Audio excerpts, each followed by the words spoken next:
right? Greetings are extended to all who views this video. It is a group project, of course, of 10 people. Our group members are as follows. I will introduce them in names and surname.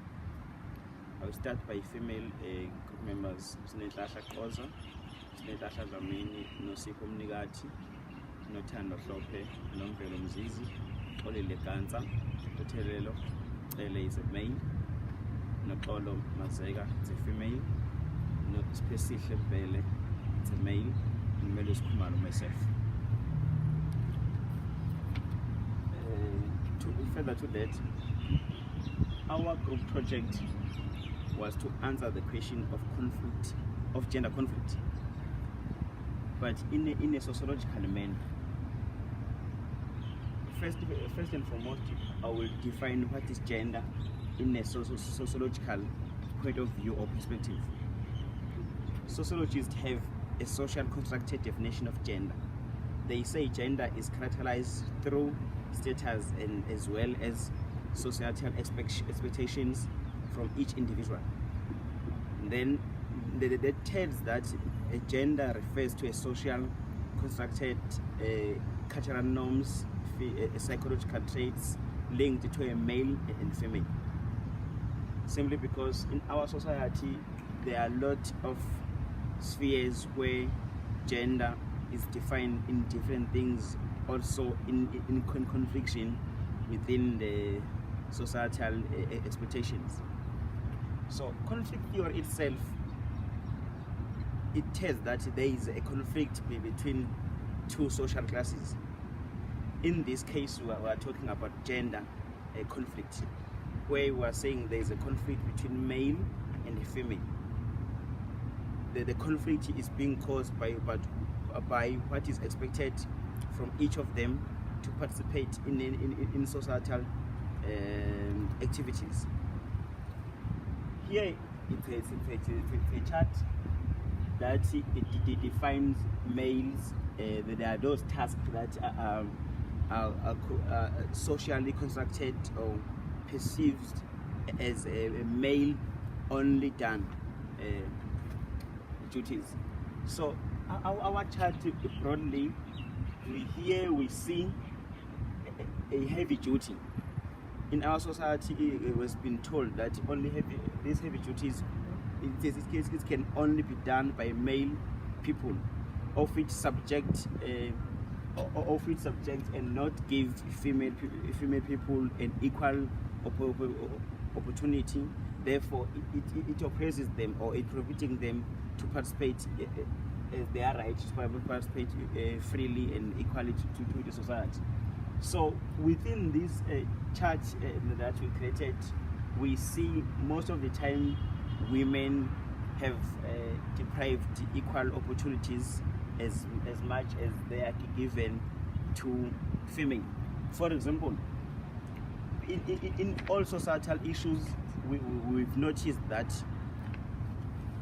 the males are regarded as people who should lead families, and even in schools, the way learners are taught, they've been told that male people, there are those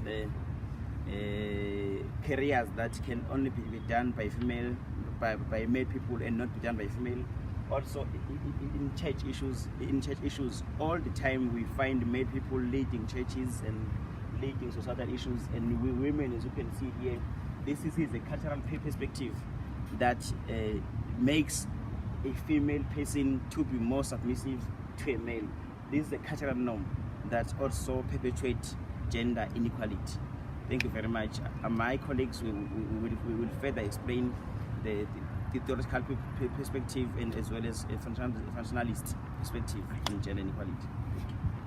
Greetings. I'll be talking about the functionalist views on gender, mainly focusing on the female side. According to functionalists, gender is something that is well organized in order to move the society in a proper way by giving male and female some distinctive roles. Functionalists believe that there are social rules better suited to one gender than the other, and that the society is more stable when certain tasks are fulfilled by the appropriate gender. From the functionalist perspective, the gender differentiation contributes to the stability of a society. Gender roles in this view arise from the need to establish a division of work within the family. Because of their biological role in childbirth and breastfeeding, women are virtually in every culture and society around the planet, they have the primary responsibility for child care. In the family, a mother's role is to provide care and emotional support for the children. In ancient times, there was very useful and efficient division of work amongst men and women. Women, as the mother, they nurse and housekeep their homes. According to functionalists, this division of work derives from the biological differences between men and women. Sexual division of work exists in every culture, and it is not a result of biological programming, but a logical basis in organizing the society. This theory believes that the tasks are dedicated to people in accordance of their gender. Therefore, women and men are subscribed to different tasks because of their performance and appearances. Functionalists signify to this as the division of labor, which makes women's role seem to be inferior to those of the males. For example, to show what I'm talking about, from here in the chart, I'll be looking here at the domestic chores. The domestic chores are only done or are only usually shown to be done by the female woman. I'm here to talk about the functionalist view on gender. Functionalists view gender as a system well prepared to maintain the stability of the society. A functionalist posed that gender roles arise from the need to establish a division of labor that will help maintain the smooth running of the family and contribute to the stability of society. Marxist perspective viewed qualities of men and women as to being dependent on social conditions rather than being inherited. I'll be focusing under the conflict theory, whereby I'll be looking at the woman's role in the society. Conflict theorists view gender as a shape of difference among men and women. This theory believes that community is the struggle of dominance among social groups like men and women. Many years back, even now, there are still societies that still believes in culture. This issue of inequalities still exists even through the existence of human rights has been introduced, whereby women were not allowed to find jobs that will give them salaries above their husbands, because that turns into women with power in the family or communities. According to this theory, women are being oppressed because there are certain jobs that they are only given to men because they believe or say that women are weak. For an example, working in mines and working in factories. Another example is that in my community in 2016, there was a woman who wanted to be voted as a society councillor, but the men in the community refused on her request because they said that women are weak. Thank you. As you can see on the chart, we have women contesting or requesting other people to vote, requesting to be voted in the parliament so that they can be able to take part and lead in their communities or even lead the world.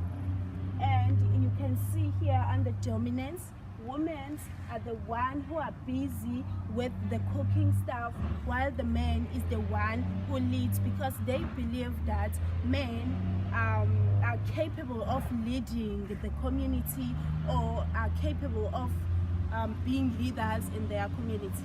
Thank you. Thanks for the second opportunity. I'm here to define a conflict theory. Conflicts, according to Karl Marx, it tells that there is an inequality between two social classes. In this context, you are speaking about gender conflict. It means that there is a conflict between male and the female people. So it tells that, according to a social domination, it tells us that male dominate the female group. Therefore, males are given precise opportunities into all possible aspects in societal activities. So in all spheres, female people, they are not given an equal chance. Therefore, here when you look here in this picture, according to numbers, there are more females. However, according to the position, then a male individual is given a better position. That keeps a male people think that they are superior than female. Therefore, in this case, female people, they are being subjected to be inferior than male people. That's how we define the inequality in the society, in the conflict point of view, that there is a conflict between male and the female, male being the oppressor and female being the oppressed. Thank you very much. Thank you. The functionalism ideology strongly believes that in order for the smooth running of society, there are certain roles that should be strictly played by a particular gender and no other. Perhaps considering that this theory was formulated years ago may vividly shed some light as to why this theory has loopholes that deserve criticism in this day and age. Due to the modernization and development of societies, females and males are given equal opportunities and are deemed as both capable in partaking roles that are believed to better suit their opposite sex. Functionalism does not consider this perspective, but believes that women should stick to being submissive, nurture, be caregivers, and that males should be protectors and providers. But what happens to families with single parents where a female has to take both roles of being a caregiver, nurturer, protector, or provider? With that being said, it is clear that functionalism theory should be modified to suit the 21st century. Okay, greetings. My main focus will be on critiques based on conflict theory. Conflict theory has been criticized for its overemphasis on the economic basis for inequalities. This theory tends to dismiss the consensus among wives and husbands regarding task allocation. In addition, according to this theory, women are denied opportunities to expand instrumental roles offering economic equality with men outside the home. Men are denied the opportunity for growing meaningful and nurturing roles inside the home. This theory focuses too strongly on gender and racial inequalities. This theory shows women as weak people who are not capable of doing anything related to working or being independent or on themselves to finance themselves. It's always viewed them as people who must depend on. We have come to the end of our discussions on gender conflicts. My group members have critically discussed different social views and functionalist views on this broad and somewhat interesting topic. As we are all aware of the gender-related issues that are one of the major problems affecting most people, especially women. Women are one of the most victims of gender discrimination since they are always expected to behave in a particular manner, refused of some opportunities just because of their gender, as well as seen as inferior from men. It is important that such topics are brought into most people's attention for discussion so that we can provide clarity as well as familiarity to this broad context of gender.